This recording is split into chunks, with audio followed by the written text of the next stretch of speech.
xuska maalinta qarannimada Soomaaliland ee 18 May ayaa si weyn looga xusay magaalada Togwajale ee ku taal xuduudda Soomaaliland iyo Itoobiya waxaana iskugu soo baxay khariidada magaalada kumanaan qof oo ka mid ah dadweynaha magaalada Togwajale sidoo kale waxa si weyn uga qayb qaatay xuskaasi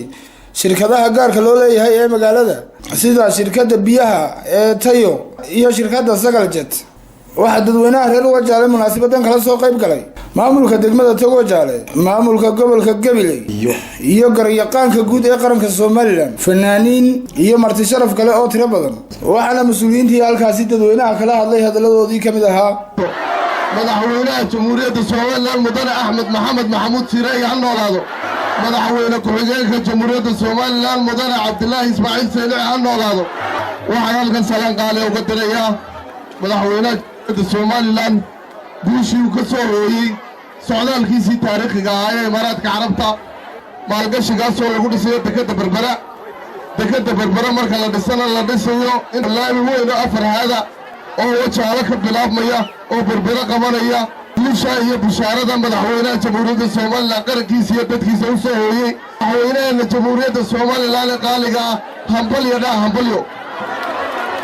waxa weeye maanta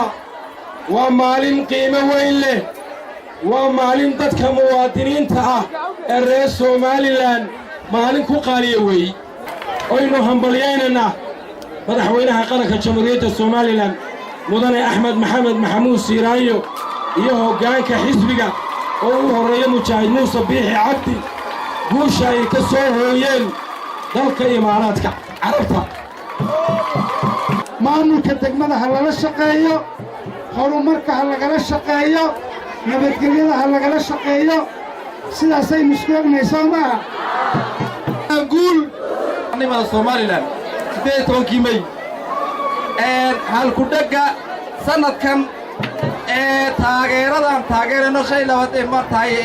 18 May Wajaale waxa weeye inaynu taageerno horumarka inaynu taageerno maalgashiga Allahu akbar Soomaaliland sano in ka badan 10 sano